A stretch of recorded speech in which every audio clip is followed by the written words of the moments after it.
বিষয়। আমার বাবা মা আছে তো, তুই তো আমার বাবা মা না। তুই কেন আমাকে এগুলা করতেছিস? তুই 5টা মামলা ঝুলে রাখছিস কেন? কি অপরাধ করছি তোর সাথে? আমি তোর মতো 50 বছর মহিলা বুড়িকে আমি দর্শন করছি?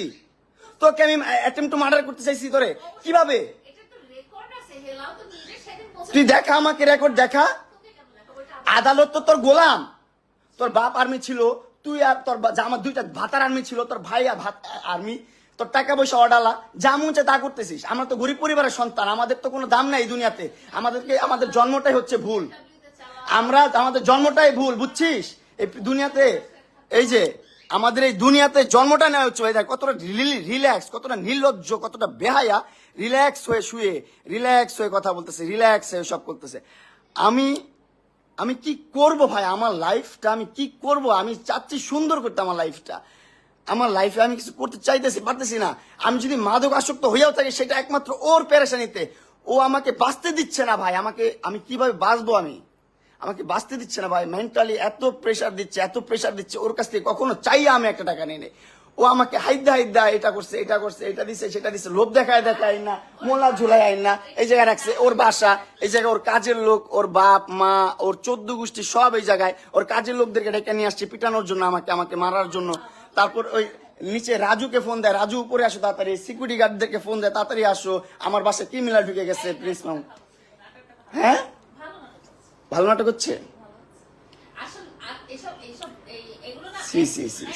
লালা, ছি, তোমার মতন জঘন্য নিকৃষ্ট ভিতর খারাপ মানুষ আমি জীবনও দেখি নাই। তোমার কাছ থেকে আমি রিলিফ চাই। তুমি কেন মামলাগুলো তুলবা না? অনলাইনে বলে মামলাগুলো তুলে দিচ্ছি আমি, এটা হয় না, সেটা হয় না, সবকিছু ঠিকঠাক। কিন্তু আমার কাছে আইসা ভাই, সোশ্যাল মিডিয়ার বাইরে যখন বাস্তব লাইফে আসে, আমি এই মেয়ের সাথে ঘুরতে পারবো না, ওইখানে যেতে পারবো না, সেখানে যেতে পারবো না, এটা করতে পারবো না, সেটা করতে পারবো না, ওর বাসায় এসে থাকতে হবে, ওর বাসায় সময় দিতে হবে, ওর সাথে সেক্স করতে হবে, ওর সময় দিতে হবে। এগুলো না করলে মামলা তুলবে না ভাই। আমি তারপর ওর মন রক্ষা করে চলতেছি। তারপর ও আমার কি করতেছে ভাই? ওর ফ্যামিলি, ওর 14 গোষ্ঠী সবকিছু নিয়ে আমার সবকিছু ধ্বংস করে দিচ্ছে। আমার মোবাইলটা স্টকিং করে যত ভিডিও ছিল, আমার ফ্রেন্ডদের সাথে ঘুরতেছি ফিরতেছি, যা করতেছি, সব ভিডিও ও নিচ্ছে ওর মোবাইলে নিয়ে। ও কি করছে? ওর সাংবাদিক বন্ধুদেরকে দিয়ে বলতেছে এগুলো পোস্ট করেন, খারাপভাবে ক্যাপশন দিয়ে খারাপভাবে রিপ্রেজেন্ট করেন, মামুনকে একদম ধ্বংস করে দেন। ওরে অনলাইনে নিয়ে আসছি আমি, ওরে অনলাইন চিনাইছি আমি, ওরে ভিডিও করাইছি আমি, ওর ভিডিওতে আনাইছি আমি, ওরে কন্টেন্ট করা শিখাইছি আমি, ওরে ইনফ্লুয়েন্সার বানাইছি আমি।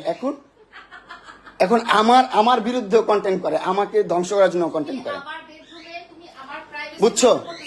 হ্যাঁ, প্রাইভেসি তুমি আনছো কেন তোমার বাসায়? আমার বাসায় ঢুকতে না দিলে তুমি ঢুকতে পারবা? তুমি ঢুকতে পারছো আমার বাসায় কখনো? আমার বাসায় কখনো ঢুকতে পারছো তুমি? আমার বাসায় কখনো ঢুকতে পারছো তুমি?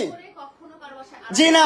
তুমি আনছো আমাকে মামলার জোর দিয়ে আনছো তুমি আমাকে মামলার জোর দিয়ে। বলো, কথা বলো তোমাকে আমি, সমস্যা নাই। তুমি তো লাইভ দেখে সুন্দর করে বসছো, কথা বলার জন্য বলো, আমি কথার উত্তর দিব, সমস্যা নাই। বলো তো, আমি তোমার কথা উত্তর দিব।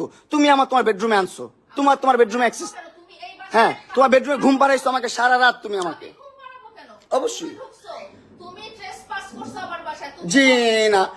আমি যদি না চাই, এই দেখেন, একটা পরিবেশ কখনো কি এরকম থাকে? ও আর আমি কখনো থাকবো যদি ও অ্যাক্সেস না দেয়? আমি ওর বাসায় কিভাবে ঢুকবো? ও অ্যাক্সেস দিছে বলি তো। ও বাবা, কি অ্যাক্টিং, ওভার অ্যাক্টিং লাইভ দেখে নাকি? লাইভ দেখে?